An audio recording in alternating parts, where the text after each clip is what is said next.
Every once in a while kita akan melakukan satu survei di dalam kisah-kisah menarik di Perjanjian Lama, dan pada pagi hari ini kita akan membuka dan merenungkan Hakim-Hakim pasal yang keempat. Hakim-Hakim pasal yang keempat mencatat satu kisah yang menarik di dalam seluruh kitab Hakim-Hakim, yaitu kisah satu-satunya hakim wanita di dalam Hakim-Hakim. Kita akan membaca secara bergantian, ini cukup panjang, kita akan menikmati 24 ayat firman Tuhan yang akan kita baca ini. Saya akan membacakan ayat yang ganjil dan Bapak Ibu bertanggapan di dalam ayat yang genap. Hakim-Hakim pasal yang keempat, Deborah dan Barak. Setelah Ehud meninggal, orang Israel kembali melakukan apa yang jahat di mata Tuhan. Ayat 2.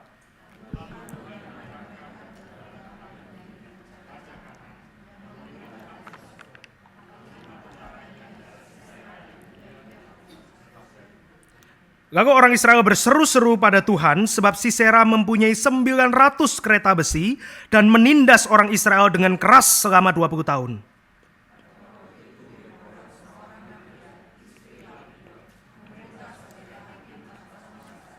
Ia biasa duduk di bawah pohon kurma Deborah antara Rama dan Betel di pegunungan Efraim, dan orang Israel menghadap dia untuk mencari keadilan.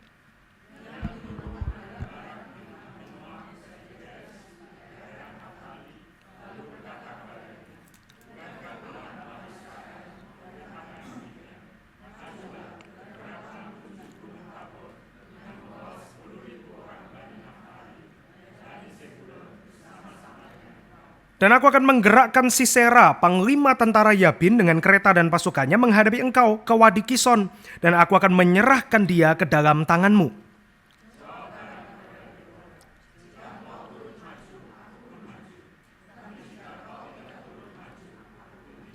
Kata Deborah, baik, aku ikut. Hanya engkau tidak akan mendapat kehormatan dalam perjalanan yang engkau lakukan ini, sebab Tuhan akan menyerahkan Sisera ke dalam tangan seorang perempuan. Lalu Deborah beranjak pergi bersama Barak ke Kedes.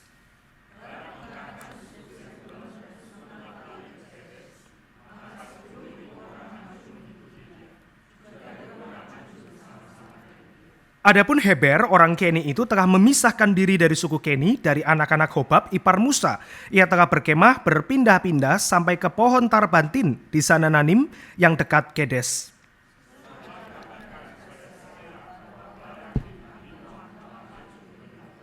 Ia menggerakkan semua keretanya sebanyak 900 kereta besi dan seluruh tentara yang bersamanya dari Haroset Hagoyim ke Wadi Kison.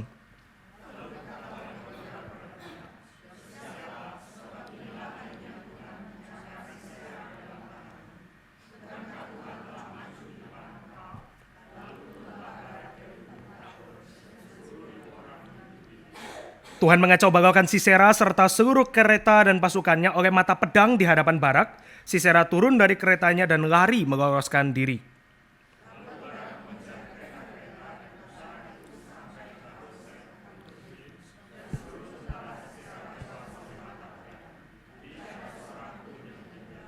Tetapi Sisera lari meloloskan diri ke kemah Yael, istri Heber, orang Keni. Ada ikatan damai antara Yabin, Raja Hasor dengan keluarga Heber, orang Keni.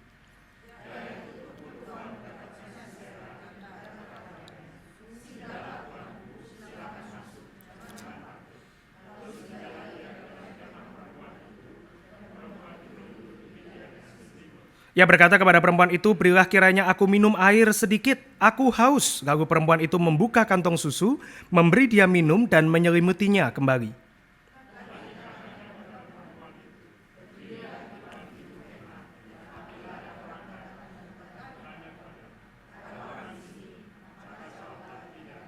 Namun Yael, istri Heber, mengambil patok kemah, membawa pula palu di tangannya, mendekatinya diam-diam. Patok itu dipalunya ke pelipis Sisera sampai tembus ke tanah, sementara ia tertidur lelap karena lelah, dan matilah Sisera.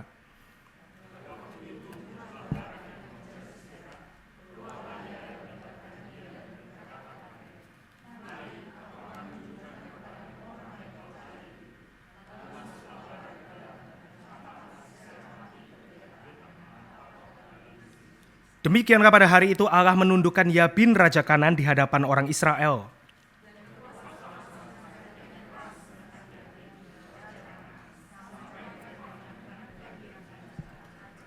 Mari kita masuk di dalam doa. Bapa di dalam surga, kami bersyukur untuk firman yang boleh kami baca dan yang sebentar akan kami renungkan. Kiranya Tuhan berbicara kepada kami, kiranya Tuhan mencerikkan hati kami sehingga kami boleh memahami, berikan hikmat yang kami perlukan, tuntun kami melalui Roh Kudus sehingga kami boleh bertumbuh, kami makin mengasihi Tuhan dan kami boleh makin mengasihi sesama kami. Di dalam nama Tuhan Yesus kami berdoa dan mengucap syukur. Amin. Saudara, chronic illness, penyakit kronis adalah satu istilah yang kita sematkan pada satu penyakit yang berkepanjangan. Kadang-kadang penyakit kronis itu bisa lebih dari minggu-minggu, bisa sampai berbulan-bulan, bahkan di dalam kasus-kasus tertentu bisa tahunan. Mungkin ada orang-orang yang bahkan harus menderita suatu penyakit kronis tertentu selama-lamanya sampai dia mati. Penyakit kronis bukan sesuatu yang gampang dihilangkan, dia ada, gejalanya tinggi, diobati dia seperti reda, tapi suatu saat dia bisa kembali lagi menjangkit orang tersebut. Bapak Ibu Saudara sekalian, penyakit kronis itu kita saksikan di dalam Hakim-Hakim pasal keempat. Hakim-Hakim mencatat penyakit kronis dari orang Israel, yaitu adalah mereka selalu memberontak kepada Tuhan. Bapak Ibu bisa menemukan ini pola yang muncul di dalam kitab Hakim-Hakim, yaitu selalu begini. Polanya adalah orang Israel, dia bergaul dengan bangsa asing, dia seharusnya menjaga hidup kudus di hadapan Tuhan, dia nggak lakukan itu. Dan kemudian karena dia bergaul asing dengan bangsa-bangsa itu, maka dia pun ikut mendapatkan berhala. Mereka berontak kepada Tuhan dan Tuhan biarkan orang Israel itu kemudian ditindas oleh bangsa asing. Ini pola dari Hakim-Hakim.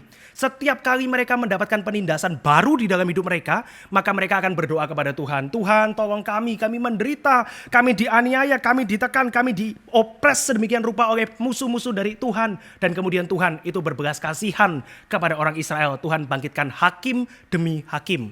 The point of the whole kitab Hakim-Hakim ini, Bapak Ibu sekalian, adalah mau menunjukkan kepada kita bahwa tidak ideal tidak ada raja itu. Bukan satu hal yang baik ketika raja itu tidak ada. Bukan satu hal yang menyenangkan ketika tidak ada pemimpin di Israel. Tapi orang Israel itu masih begitu tegar teguk. Mereka selalu mengulang hal yang sama, nggak kapok-kapok. Dan di dalam pasal 4 ayat yang pertama, kita menemukan di awal sekali dicatat demikian, setelah Ehud meninggal, Ehud adalah hakim sebelumnya, orang Israel kembali melakukan apa yang jahat di mata Tuhan. Something old, something new. Penyakit kronis, Bapak Ibu sekalian. Kita melihat ini penyakit orang Israel yang sudah dia derita puluhan tahun lamanya di masa Hakim-Hakim. Masa yang tidak ideal, masa di mana umat itu merasa baik, makan batu konsekuensi dari dosa mereka sendiri, teriak pada Tuhan, dan Tuhan kasih pembebas yang disebut sebagai soter, hakim itu. Masa ini juga sama Bapak Ibu sekalian, setelah Ehud meninggal orang Israel kembali melakukan apa yang jahat di mata Tuhan, dan kali ini musuhnya, tangan yang menghakimi mereka, yang menghancurkan mereka adalah disebut Raja Yabin. Yabin adalah Raja Kanaan.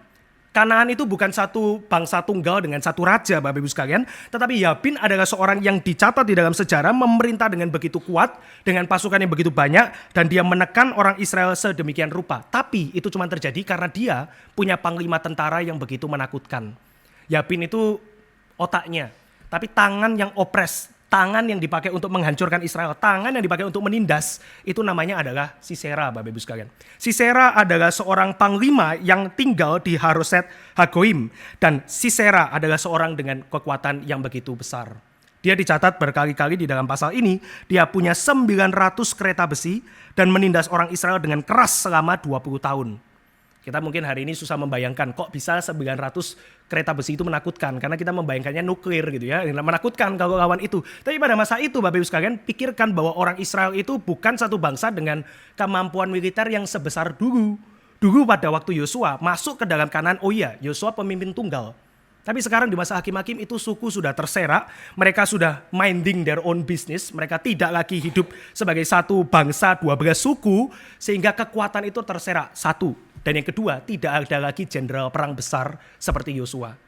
Sekarang adalah orang-orang yang scattered gitu ya. Kalau Bapak Ibu ingin membayangkan masa Hakim-Hakim itu seperti apa, Bapak Ibu misalnya nonton TV series atau film kolosal gitu ya, yang ada banyak kerajaan, ya kira-kira masa Hakim itu seperti tribal chief, pemimpin-pemimpin suku yang nyebar, dan masing-masing punya warlordnya sendiri, punya warriornya sendiri. Ya kayak gitulah itu Hakim.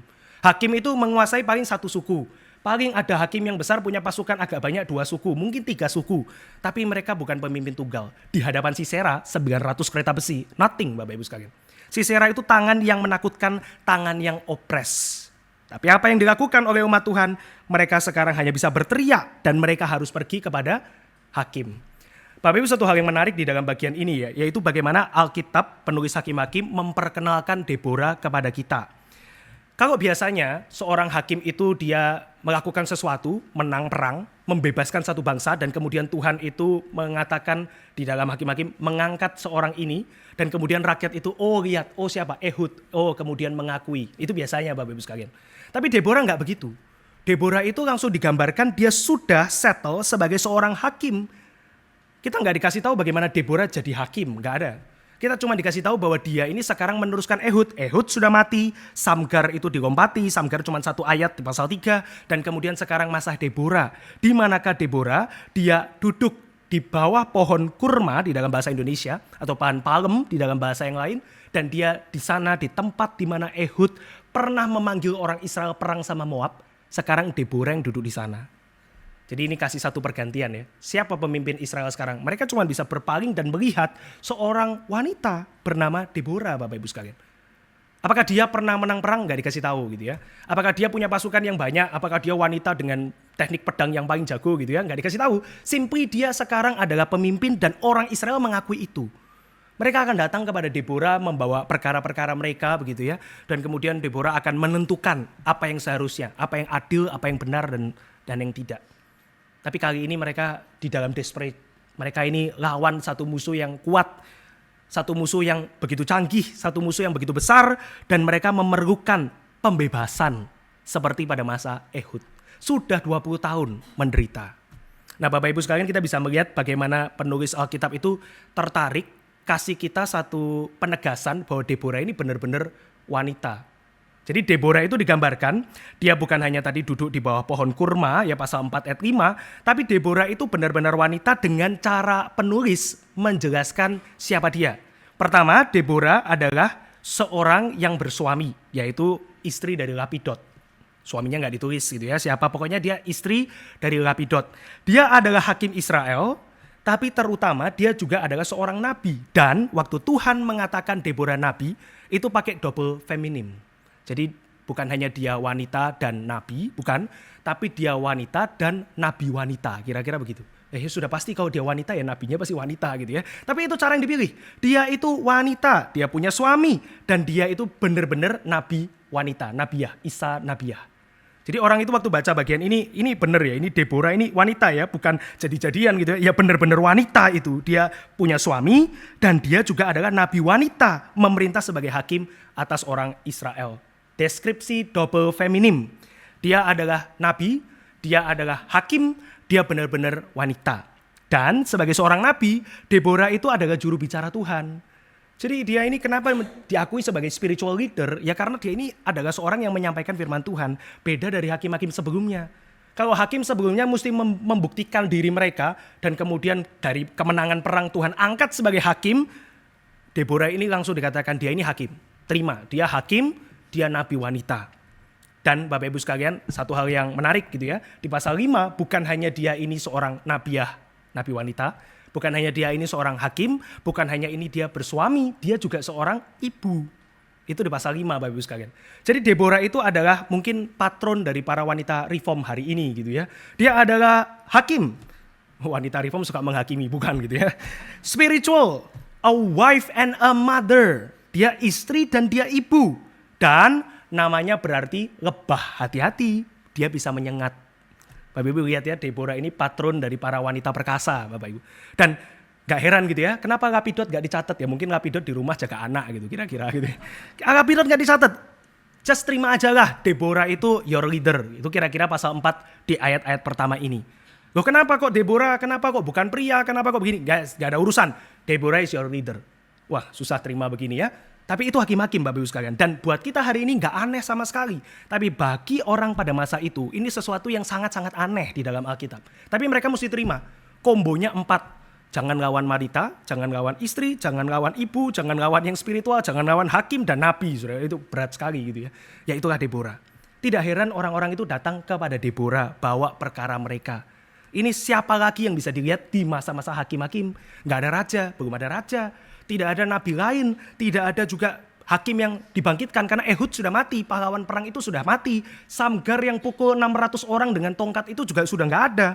Sekarang adanya Deborah, like it or not, dia pemimpin di Israel. Dan orang-orang itu datang kepada Deborah untuk menghentikan ekspansi dari Sisera. Dan seperti dugaan kita gitu ya, seorang seperti Deborah, dia tidak mundur sama sekali Bapak Ibu sekalian.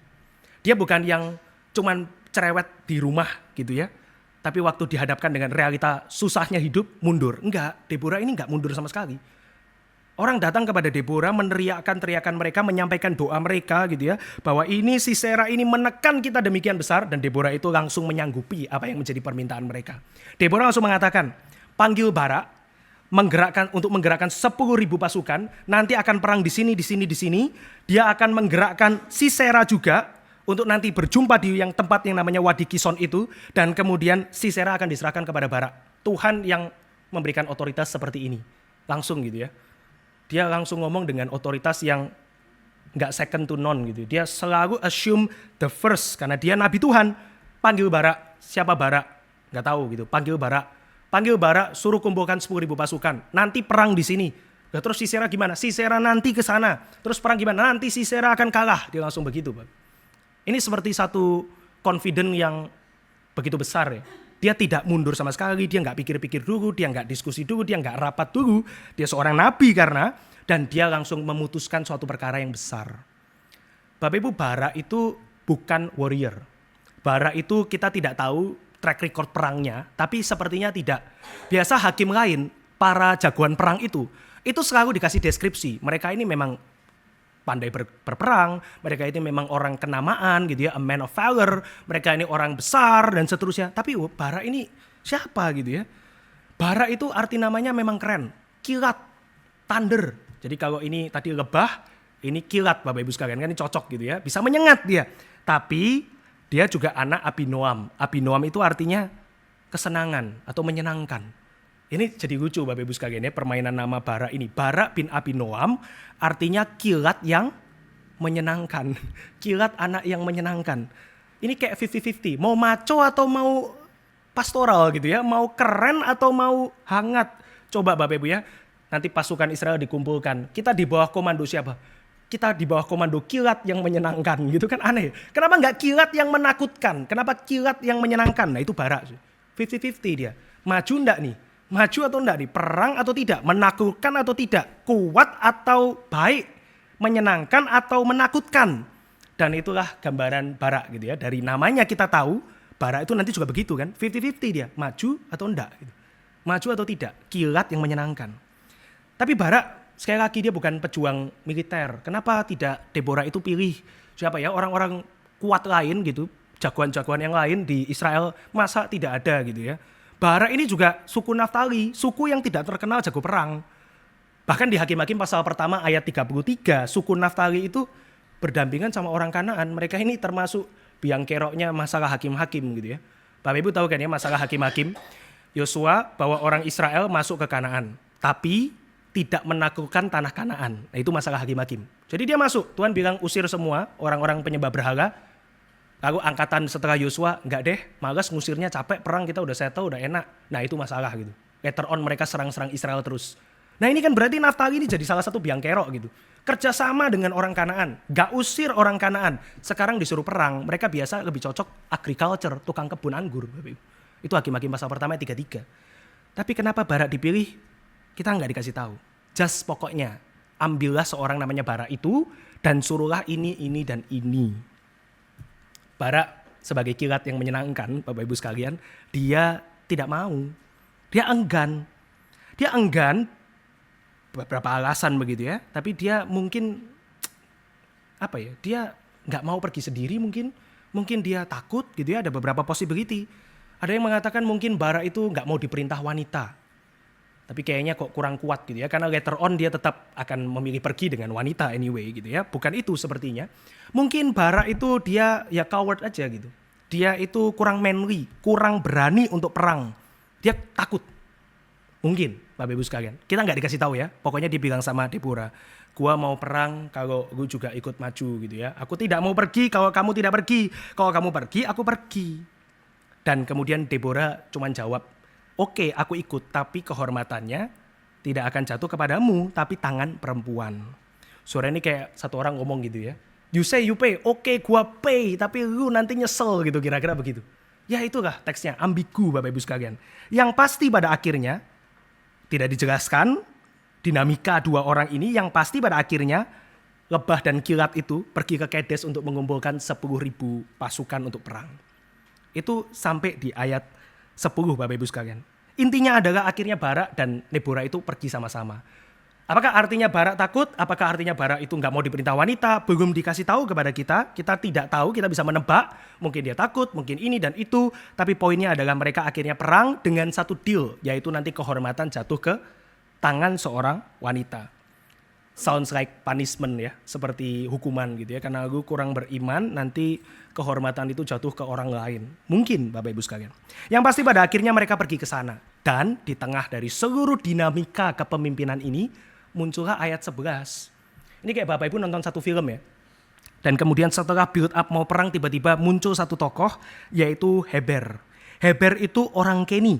Dia memisahkan diri tapi dari suku Keni. Dia tinggal misah, dia masih ada saudara dengan Musa. Tapi dia sekarang menurut ayat 17, keluarganya atau keluarga atau si Hebernya, bapak Hebernya ini sudah menjadi rekan dari Yabin. Jadi dia pengkhianat. Itu ayat 11. Dia adalah orang yang mungkin terpengaruh dengan Yabin, dengan godaan dari materi mungkin. Dia adalah orang yang akhirnya menjadi mata-matanya Yabin itu. Dia reside, dia tinggal di satu tempat menjadi pengawas dari jalur itu, menjadi jalur yang disebut sebagai jalur Tribak. Dan kemudian dia di sana untuk menjadi mata-mata dari Yabin. Itu Heber, Bapak Ibu sekalian. Lalu tiba-tiba ayat 12. Sisera diberitahu bahwa Barak bin Abinoam telah maju ke Gunung Tabor. Siapa yang kasih tahu? Mungkin Heber ya. Mungkin Heber dia mengawasi karena dekat di situ. Mungkin dia menjadi mata-mata, dia kasih info kepada Sisera, kita tidak tahu pasti. Tapi Sisera kemudian langsung mengerahkan semua keretanya sebanyak 900, kayak lagi diulang ya, 900 kereta besi. Dan seluruh tentaranya bersama dari Haroset Hagoyim ke Wadi Kison. Siap perang dia. Seperti nubuat dari Deborah kan ya. Dia juga akan digerakkan ke tempat tersebut. Dan Sisera lakukan itu. Bapak Ibu, Sisera itu mungkin dengar info gitu ya. Siapa sih yang mau challenge saya? Dan kemudian orang bilang itu si Kilat yang menyenangkan. Sehingga kemudian Sisera langsung, oh cuman dia gitu. Cuman dia, saya berani gitu. Sisera langsung bawa semua pasukannya. Dia sudah 20 tahun unchallenged, tidak tertantang. Maka inilah saat yang tepat untuk sekaligus memukul dan memberikan rasa putus asa kepada orang Israel. Maka Sisera bawa semua, 900 kereta besi yang menakutkan, semua tentaranya dia siap menuju ke Wadi Kison. Di mana Deborah dan Barak? Dia ada di Gunung Tabor. Seandainya Bapak Ibu sekalian, Sisera itu naik ke atas gunung, maka posisinya enak Barak karena dari atas. Lebih gampang perang dari atas. Mereka bisa memanah ke bawah, mereka bisa menghujani dengan batu dan seterusnya. Tapi Sisera nggak naik ke atas. Maka di ayat ke-14, kata Deborah kepada Barak, bersiaplah, sebab inilah harinya Tuhan menyerahkan Sisera ke dalam tanganmu. Bukankah Tuhan maju di depanmu? Lalu Barak, berani loh di sini. Dia turun dari Gunung Tabor, dia charge against Sisera, diikuti 10.000 orang. Bapak Ibu kira-kira membayangkan kisah perang yang keren gak ya gitu. Saya tuh pengennya kisah perang yang kayak Daud waktu lawan anaknya gitu. Tiba-tiba panah bisa nyasar, rambut nyangkut di pohon gitu ya, keren-keren gitu ya. Tapi kisah perang ini kayak anti klimaks ya. Di dalam 8 kata selesai perangnya. Tuhan mengacau bagokan Sisera serta seluruh kereta dan pasukannya. Selesai.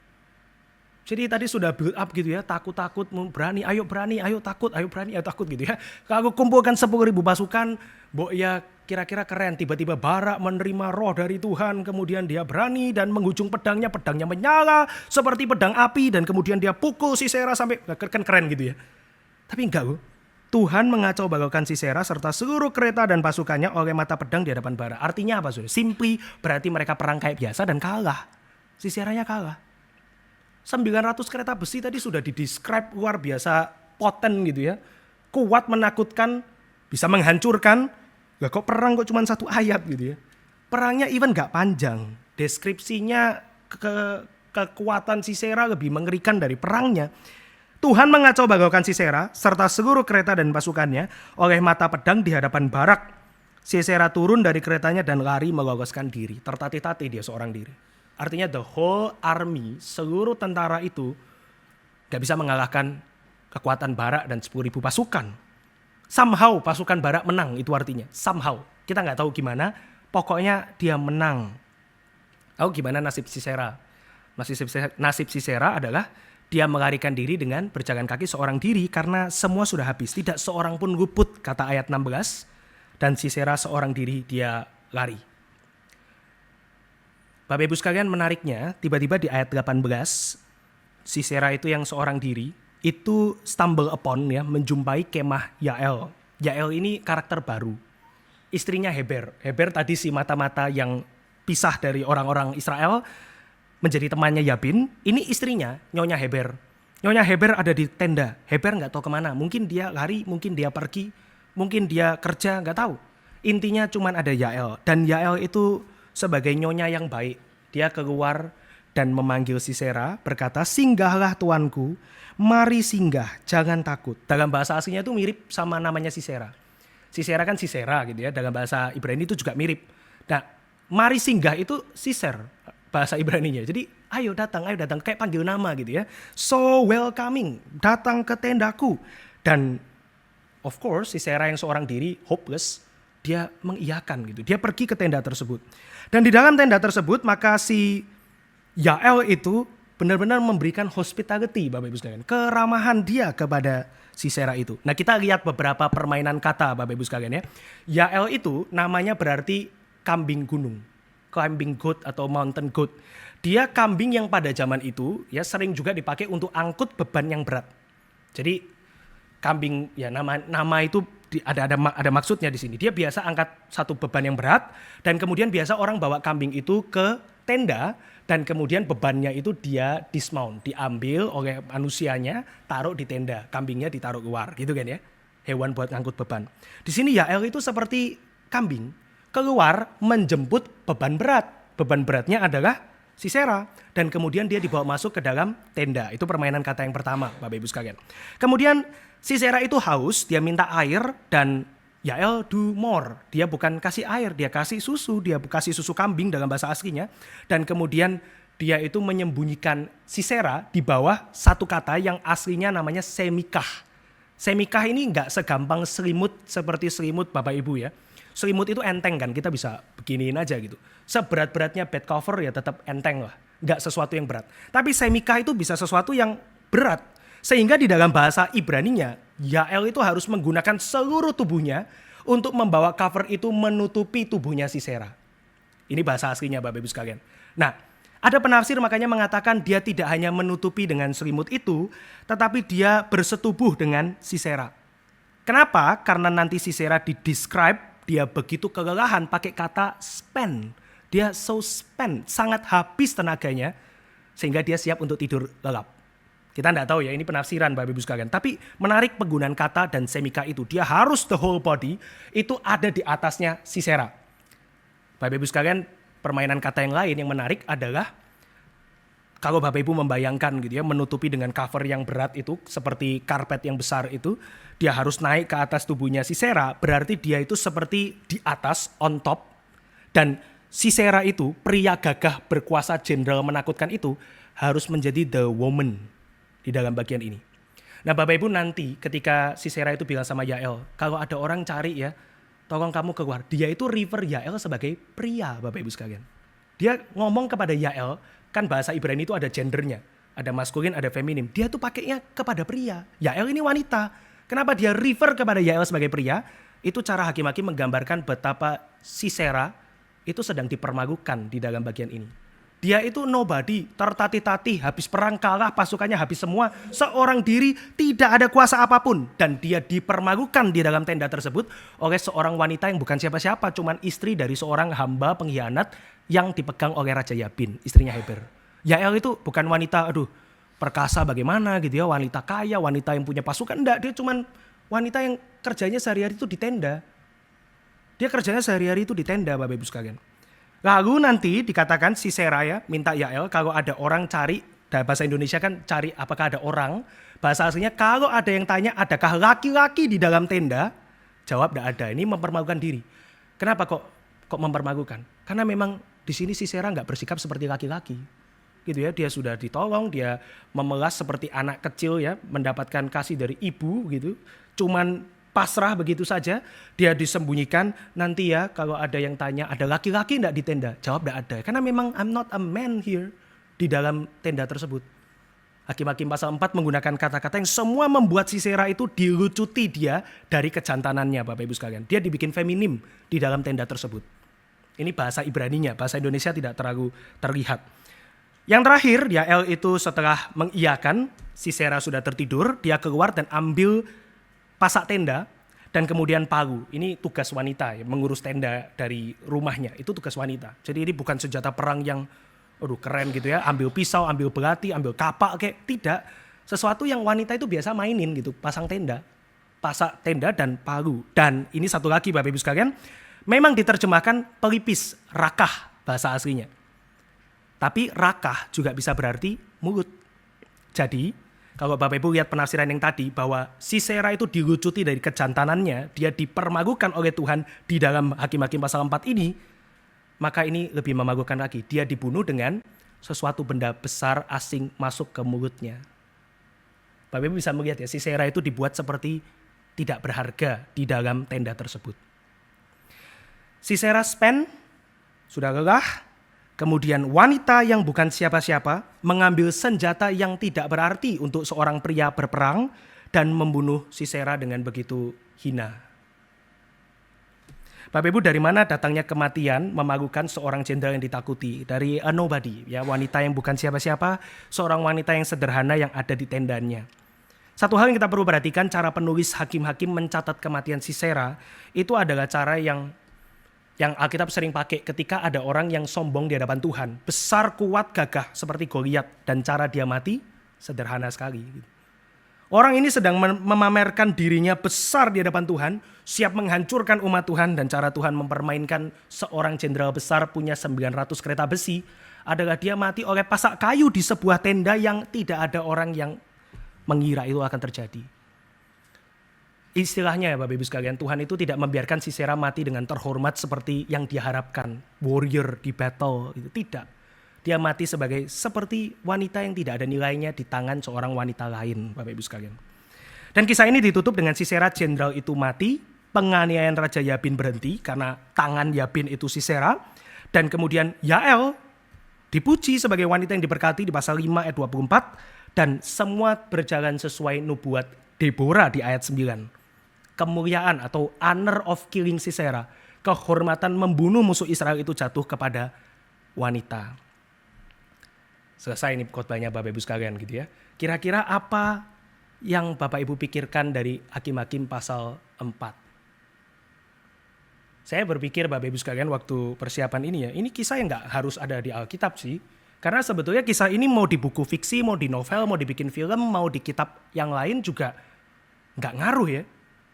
Ini kan drama-drama manusia, human affair, sesuatu yang menarik, penuh drama, penuh dengan suguhan dinamika kepemimpinan, kisah perang, kisah ironis seorang musuh. Ya sudah gitu ya, di manakah Tuhan di dalam kisah ini kan? Tuhan tidak terlalu menunjukkan kekristenannya gitu, tanda kutip kekristenannya, meskipun istilah ini agak salah kalau kita pakai di PL. Apa ya, Deborah lumayan gitu ya. Barak ya masih kita toleransi gitu. Tapi bagaimana dengan Yael ya, ini kok lumayan agak mengerikan gitu ya. Cara Alkitab itu menggambarkan ini. Kalau kita baca Indonesia ya begitu saja. Bahasa Ibrani itu begitu kaya dengan permainan kata. Why gitu ya. Bagaimana kita melihat Tuhan di dalam Hakim-Hakim pasal yang keempat. Mari kita melihat Bapak Ibu siapa hero di dalam cerita ini. Kita lihat dulu dinamika Deborah dan Barak. Ada beberapa possibility kan, bahwa Barak itu misalnya tadi tidak mau diperintah wanita. Atau yang kedua misalnya dia ini coward, pengecut, dia ini takut perang tanpa Deborah. Tapi mungkin ada alternatif ketiga Bapak Ibu sekalian. Yaitu kita bisa melihat memang Barak itu enggan untuk pergi sendiri, tapi mungkin bukan karena dia pengecut dan bukan karena dia patriarkis gitu ya, nggak mau disuruh-suruh perempuan. Mungkin saja bukan karena Barak takut perang sendiri. Mungkin tidak, bahwa dia itu sebetulnya justru mengakui kepemimpinan Tuhan dan dia tidak mau pergi sendiri jika Tuhan tidak memimpin dia perang. Positif ya Bapak Ibu ya. Barak ini agak kita lihat positif nih. Mungkin dia bukan takut, mungkin dia bukan pengecut, dia itu justru pengen pimpinan Tuhan. Dan Waktu dia dikatakan oleh Deborah, tapi nanti honor itu nggak jatuh kepadamu, itu bukan punishment. Dan lebih tepat dibaca sebagai ujian. Barak itu diuji, kamu lebih prefer mana? Kemuliaan dirimu atau pimpinan Tuhan? Dan Barak pilih pimpinan Tuhan. Dia tidak mengatakan, oh enggak kalau gitu enggak jadi deh, gue pergi sendiri aja, gue tetap di sini. Enggak gitu. Toh anyway nanti Barak itu perang juga tanpa Deborah kok. Nabi itu biasa mendampingi perang anyway gitu ya. Tapi tidak ikut di dalam perang. Dan Barak juga lakukan itu. Dia yang perang. Deborah tetap di Gunung Tabor. Dia perintahkan dari atas gitu. Jadi mungkin saja Barak itu bukan takut. Dia prefer pimpinan Tuhan di dalam hidupnya. Di dalam perang.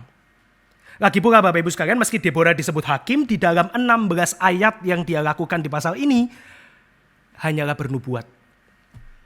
Dia tidak mengangkat pedang dan perang, tidak pernah dicatat dia perang, tidak pernah dicatat dia membebaskan orang Israel sebagai yang disebut sebagai soter, tapi dia itu bernubuat saja sebagai nabi. Iya betul, dia hakim. Tapi dia tidak pernah dikenal juga karena dia itu peperang.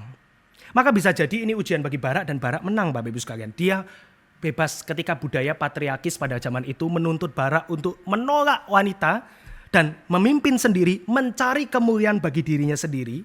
Ayat 6-9 menunjukkan Barak itu ternyata a good man, pria yang baik dan mencari kehadiran Tuhan lebih dari kemuliaan dirinya Bapak Ibu sekalian. Barak meminta kehadiran Deborah sebagai nabi, perwakilan kehadiran Tuhan.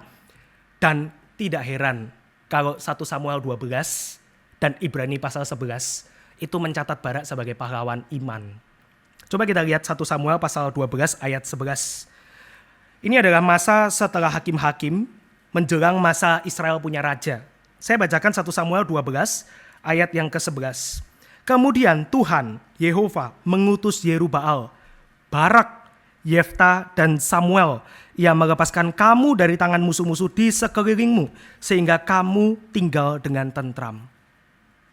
Gak ditulis gitu ya. Kemudian Tuhan mengutus Deborah, tidak. Tuhan mengutus Barak di 1 Samuel 12 ayat 11. Dan di dalam Ibrani Bapak Ibu sekalian, Ibrani pasal 11 mencatat pahlawan-pahlawan iman di dalam perjanjian lama. Ayat 32 mencatat demikian, Ibrani pasal 11 ayat ke-32. Apalagi yang harus kusebutkan? Sebab aku akan kekurangan waktu apabila aku hendak menceritakan tentang Gideon, Barak, Simson, Yefta, Daud, dan Samuel, dan para nabi. Barak tidak kekurangan kemuliaan ternyata, karena Deborah dan Yael tidak muncul. Barak yang dimunculkan di dalam 1 Samuel 12 dan Ibrani pasal 11. Jadi Barak kita baca lebih positif Bapak Ibu sekalian. Tapi tetap, dia bukan the main hero, dia one of the hero. Salah satu dari pahlawan-pahlawan yang lain, iya, tapi bukan hero yang utama. Itu Barak Bapak Ibu sekalian. Oke, sekarang kita lihat Deborah. Deborah juga memahami hal yang sama Bapak Ibu sekalian. Dia tahu wanita pada zamannya diharapkan tidak bersuara, diharapkan untuk diam, diharapkan untuk tidak bertindak apapun. Tetapi dia melampauinya bukan karena dia mencari kemuliaan bagi dirinya, tapi karena Tuhan menggerakkan dia untuk berbicara firman Tuhan. Deborah juga sama gitu ya. Kalau Barak dia nggak mau untuk dirinya, Deborah juga sama. Dia juga tidak memperjuangkan segala sesuatu itu untuk kemuliaan dirinya sendiri. Deborah juga berlaku seperti Barak. Point away, tunjuk kepada yang lain. Kemuliaan itu jatuh kepada wanita, bukan saya. Kan kita selalu mengira demikian kan ya. Kemuliaan itu akan jatuh kepada wanita. Seperti kayak Deborah itu mengatakan, kamu gak mau ya udah nanti gue yang dapat glory. Ternyata tidak juga. Dia tunjuk itu kepada wanita yang lain juga, bukan kepada dirinya juga.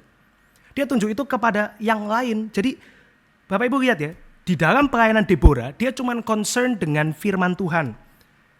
Pasal 4 ayat 6 dan 14, dia concern dengan firman Tuhan dalam perintah Tuhan. Ayat 9 dia concern dengan penghakiman Tuhan. Ayat 7, ayat 14 dia concern dengan janji Tuhan. Ini true strength of a woman. Kekuatan sejati seorang wanita seperti Deborah Bapak Ibu sekalian.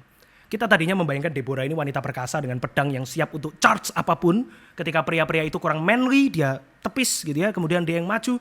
Ternyata tidak, ternyata Deborah melayani sebagai wanita tetap, yaitu memberi support pada Barak. Ternyata dia tidak take charge sendiri. Ternyata dia tetap memberikan support pada Barak.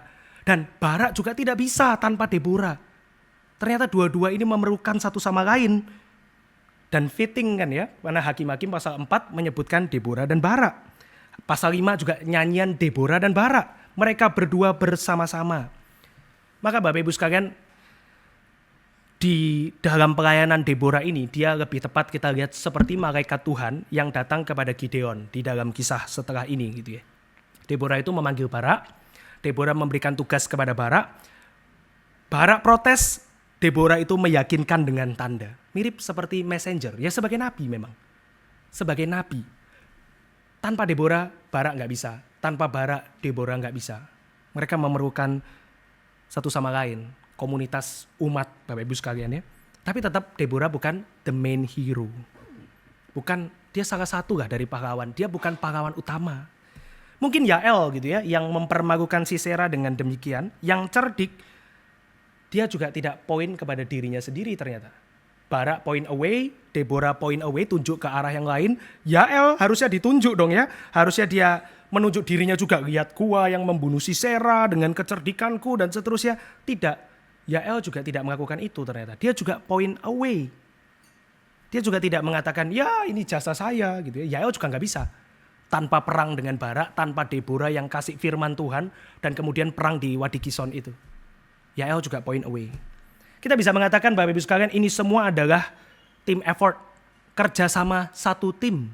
Kerjasama orang-orang yang semua taat kepada perannya masing-masing sesuai dengan yang Tuhan taruh. Individual heroism gak ada di dalam kisah ini. Tidak ada hakim tunggal pembebas seperti pada kisah-kisah yang lain. Mereka semua bekerja sama. Deborah panggil Barak untuk menjadi jenderal pasukan. Deborah memberi support dan arahan. Barak mengumpulkan pasukan Israel, menyerang dan membantai sesuai dengan yang seharusnya. Yael, dia menipu Sisera dan membunuhnya dengan pasak tenda dan pagu ketika dia bersembunyi dan tidur di tendanya. Semuanya berhasil. Teamwork ini berhasil. Hanya karena the main hero tidak pernah berhenti bekerja. Karakter utama itu tidak pernah berhenti bekerja. Sehingga setiap cerita ini bisa possible, bisa mungkin Bapak Ibu sekalian. Maka seorang teolog perjanjian lama, Roger Ryan, dia mengatakan Tuhan itu seperti market trader. Dia yang mengatur seluruh cerita, dia yang memberikan penyertaannya kepada Deborah, yang menyerahkan Sisera kepada Barak, dan bertindak lagi yang terakhir sebagai pedagang yang menjual Sisera kepada Yael, seperti hewan yang tidak berarti itu. The main hero doesn't sleep. Mereka diatur sedemikian rupa oleh karakter yang utama itu. Apa artinya Bapak Ibu sekalian? Karakter utama, pahlawan yang terutama membuat segala sesuatu mungkin untuk keselamatan. Dia yang kerjakan itu. Dan sebetulnya penulis Hakim-Hakim membuat kita tidak pernah meleset, tidak pernah tidak melihat hal ini. Yaitu misalnya Bapak Ibu sekalian di ayat pertama dan yang kedua. Setelah Ehud meninggal, orang Israel kembali melakukan apa yang jahat di mata siapa? Di mata Tuhan. Lalu apa? Lalu Tuhan menyerahkan mereka ke dalam tangan Yabin. Siapa yang memulai kisah ini? Tuhan. Klimaks di ayat 14, di ayat 15. Kata Deborah kepada Barak, beri siaplah sebab inilah hari Tuhan menyerahkan Sisera ke dalam tanganmu. Bukankah Tuhan maju di depanmu? Lalu ayat 15, Tuhan mengacau balaukan Sisera. Dan di akhir, bukan hanya di awal tentang Tuhan, di tengah peperangan tentang Tuhan, di akhir ayat 23 dan 24, demikianlah pada hari itu Allah menundukkan Yabin Raja Kanaan di hadapan orang Israel. Di akhir juga tentang Tuhan. Bapak Ibu sekalian, maka pertanyaannya bukan di manakah Tuhan di dalam Hakim-Hakim pasal 4, tapi di manakah di dalam Hakim-Hakim pasal 4 tidak ada Tuhan. Bapak Ibu, di dalam kisah kita juga sama kan ya. Di mana di dalam kisah kita Tuhan itu tidak ada. Pertanyaannya Bapak Ibu sekalian, kita ada di posisi mana? Apakah kita ada di posisi orang Israel yang sedang melawan Tuhan? Apakah kita ada di posisi orang Israel yang sedang berteriak kepada Tuhan? Apakah kita ada di posisi orang Israel yang takut menghadapi perjuangan kita di dalam dunia ini?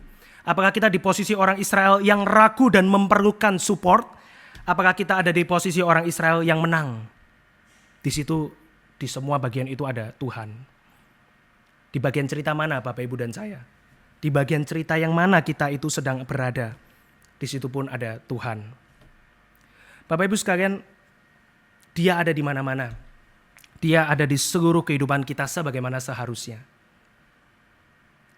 Maka apa yang harus kita lakukan? Dua hal Bapak Ibu sekalian. Yang pertama, mari kita mengakui kita bukan the main character.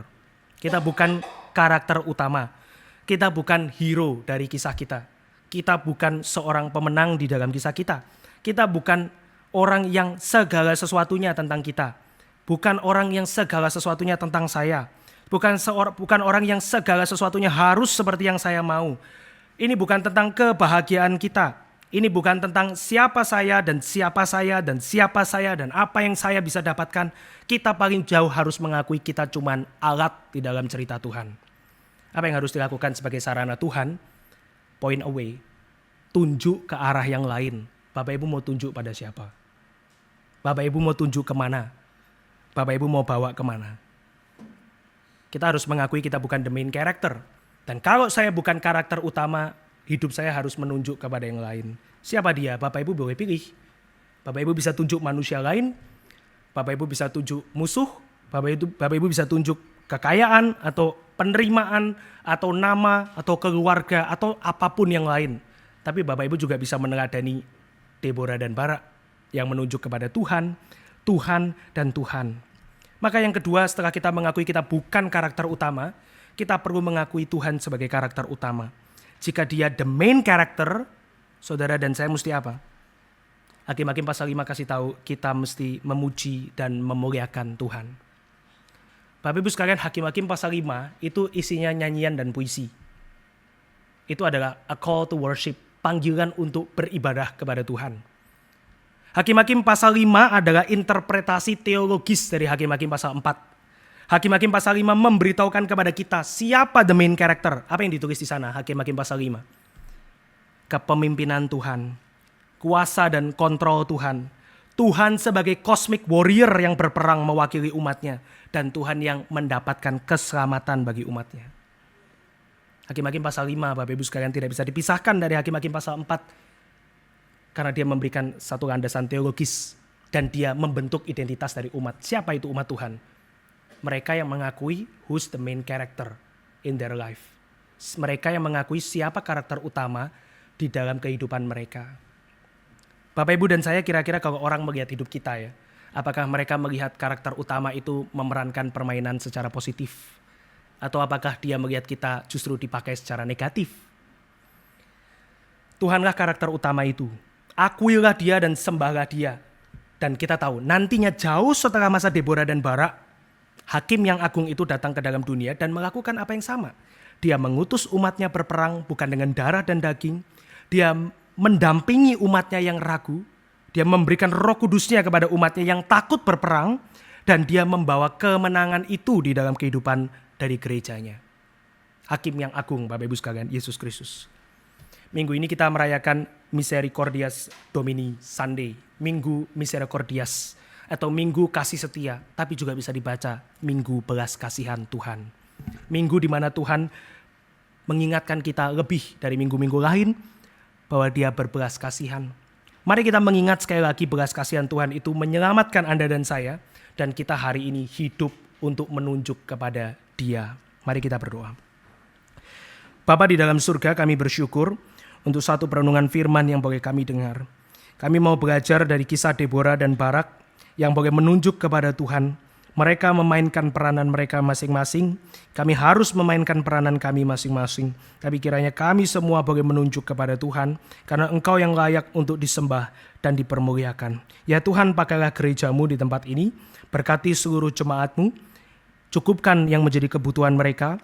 Jawab pertanyaan iman mereka. Dan kiranya Tuhan boleh dipermuliakan oleh hidup setiap kami. Di dalam nama Tuhan Yesus kami berdoa. Amin.